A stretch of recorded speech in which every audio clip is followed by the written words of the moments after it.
First up, Sri Lanka saw one of the bloodiest civil wars in the world between the ethnic Sinhalese majority and the largest Tamil minority. The war lasted nearly 30 years. More than 120,000 people were killed, and it ended in 2009 with the resounding defeat of the terrorist group Liberation Tigers of Tamil Eelam, the LTTE. Viewers will remember that it was the LTTE that killed India's Prime Minister Rajiv Gandhi. Since then, there's relative peace and rapid development of the war ravaged north and east of Sri Lanka. But now a fresh round of violence has burst the bubble of the relative wellness that Sri Lanka had begun to settle into during the previous 8 years. And this time, it's not Tamils and the Sinhalese wreaking violence upon each other. The victims are Muslims. They are being beaten, their shops are being burned, and several have lost their lives, both in Muslim-dominated eastern Sri Lanka as well as in Sri Lanka's holiest town, Kandy and its vicinity. Ever since a Sinhalese truck driver was reportedly attacked by quote-unquote Muslim mob and later succumbed to his injuries.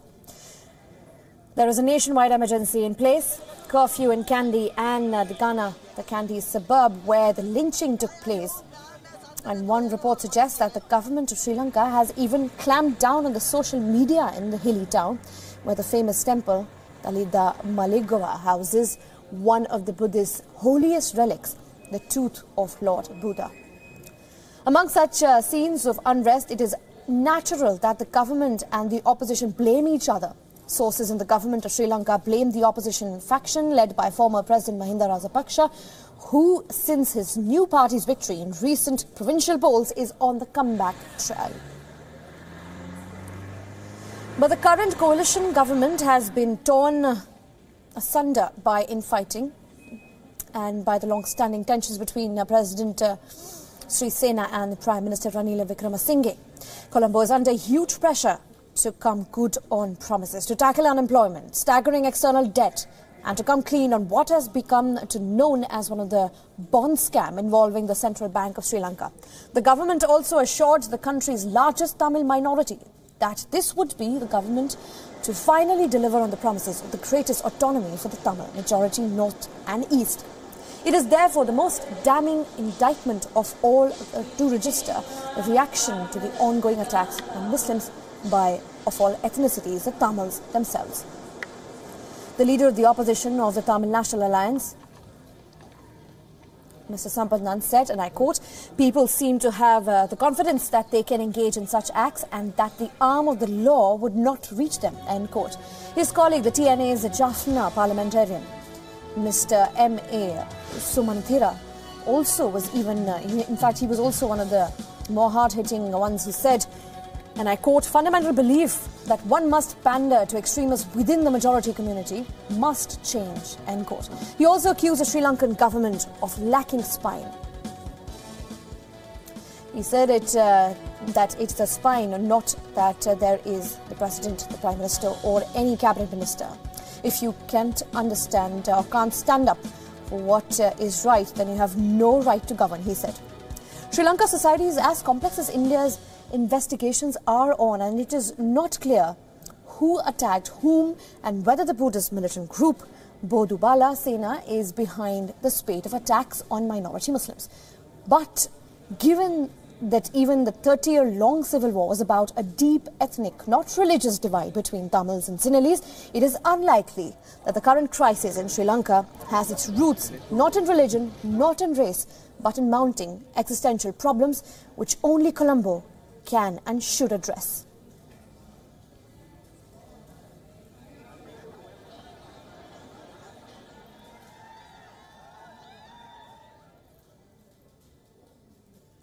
To discuss more on this, we're joined by senior foreign editor Padma Rao, also Professor Rajiva, who is the author and political analyst of Colombo, and also Honourable Kehelya Rambukawella, the MLA in Kandy, who's the opposition party there in Kandy. Over to you, Padma. Good evening, Rajiva Wijesinha. You're joining us from Colombo, or close to Colombo, I hear. Rajiva, what is going on in your country? The reports are quite disturbing. Muslims being attacked, or is this more a question of day-to-day problems which are escalating and being lent a communal tone? Well, it seems to have begun with a personal incident But I think one of the problems in Sri Lanka is that we've got used in the last few years to a culture of violence and a culture of general impunity. And that actually has been compounded by the fact that we still haven't addressed the basic problem in this country, which is a question of othering. We still have an education system that compartmentalizes people. We still insist on them, being identified by that particular group. And we're doing nothing to bring them together. Now, with regard to this particular incident, we also suffer from what I think Sri Lanka has suffered from a long time, which is what I call the revenge syndrome. We tend to just assume that if something wrong happens, then you must get revenge. One of the problems I think this government has faced, it has exacerbated that culture. When Mahinda Rajapaksa was defeated 3 years ago, there was great hope for the future, and it should have been development. There should have been recognition of the achievement of Mahinda Rajapaksa, but once the government had been voted out, they should have said, thank you, can we move forward? Instead of which a lot of people in this government have been, demanding a pound of flesh. And of course, that whole culture spreads. Now, there's a Jataka story to this effect, that, once you start a cycle of revenge, it goes on and on and on. And this is what's happening now. It's very sad.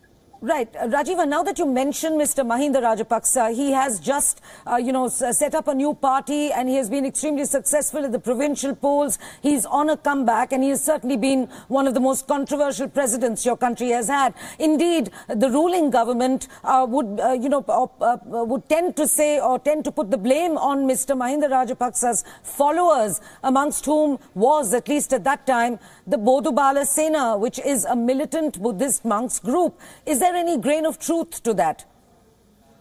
Well, I would think not. You see, I remember when the first Muslim riots broke, and I remember telling Mr. Mahinda Rajapaksa, he was president, and I was supposed to advise on reconciliation. I said, he's appalling, these people being encouraged. And his immediate response was, I know they're terrible. They are funded by the Americans to make my government unpopular. And I said, then why are you encouraging them? But you see, sadly, there was some truth in that, because the Bodubala Sena, I know perfectly well, got some money from Norway. And although, the Norwegian embassy, thought they were using it for good deeds, in fact, it was very clear it was being used for communal tensions. And part of the problem with the West is they think they can buy everybody off. So, they funded the Bodubala Sena, and then when they turned bizarre, they sort of started accusing Mahinda Rajapaksa, but I think that was very unfair. On the other hand, I think Mahinda Rajapaksa's government should have been much firmer with the Bodubala Sena, and this is what I told him in Alutkama, way back in, I think it was 2014. And unfortunately, I think this particular incident indicates that, when extremism starts, it gets trumped. If you take the Tamil politicians, they tried to use the terrorists, and then the LTT turned on them and started killing them. I get, seems to me that the Bodubala Sena alone can't be blamed for it. There's a whole generation of youngsters who have grown used to the idea of dealing with violence Rajiva, against the other. Sorry, if I can just interrupt you for a minute and request you to stay on. We're also being joined by the MLA from Kandy district, that is the Honourable Kehelya Rambukawella. He belongs to the Sri Lanka Freedom Party faction that sits in the opposition. This is for the benefit of our viewers. The Sri Lanka Freedom Party is the oldest party in Sri Lanka. President Maithripala Sirisena belongs to that party, but a section of it sits in the opposition. Welcome to WION, Mr. Rambukawella. Mr. Rambukawella, what is going on in your constituency? This is Kandy. This is Sri Lanka's holiest city. It's the holiest venue for Buddhists from around the world. What is going on and what is the mood on the ground like and who is behind it? Well, you say the holiest city. Yes, holiest city was once bombed. The sacred city, sacred temple was bombed once with the LTT terrorist organization. So, getting back to your question of the situation at the moment, I think the government should take necessary action to immediately control the situation. And we feel that the government is not doing enough at the moment to do so. So, it's up to the government now. Clamp down the they brought in emergency, they brought in curfew. So within that, I believe that they should take more stern action, and then we, as a government, Mahinda Rajapaksa's government, dealt in more serious situations and brought situations under control. And this is something that is isolated incident that has flared up to extent of island-wide situation. So it's up to the present government to make sure and ensure that this is kept under control. Only thing at the same time, I must say that they will try to put the blame on Rajapaksa. Rajapaksa was a defeated candidate, defeated president in 2015, and he has bounced back very strongly, politically, democratically, and now that the government might turn around and say his people are behind it and they are there, that's to be expected, because the government has become so weak. Within a shortest period, the government has become so unpopular. Yes, Mr. Rambukawella, do stay with us. I want to take the same question I asked Rajiva to you. You will agree that at one stage the militant monks group, the Bodubala Sena, was very much a supporting faction of former President Rajapaksa's government. Now, naturally, the needle of suspicion would fall on them, and from some of the visuals we are seeing, there are indeed monks in saffron robes who are also protesting, who are out on the streets. Is there an element of, is there a grain of, truth perhaps, that there might be some stray radical Buddhist elements belonging, if not to the Bodubala Sena, to similar groups who are behind these protests, whether they support Mr. Rajapaksa or not?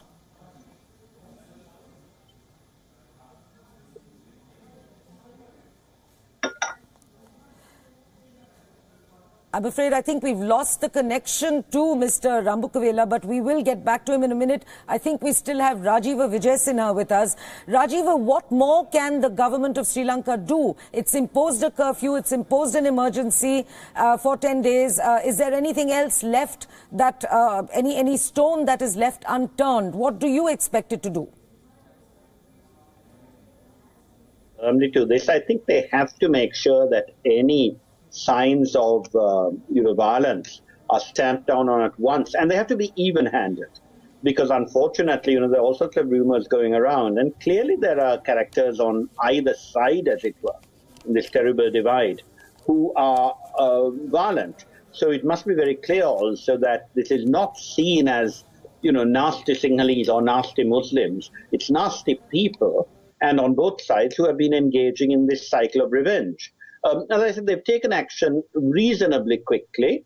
I think they have to be very, very firm. But they also need to go further. They have to start thinking seriously of, a radical change in the perceptions of Sri Lankans. I find it disgraceful that they've got an Office of Reconciliation headed by the former president.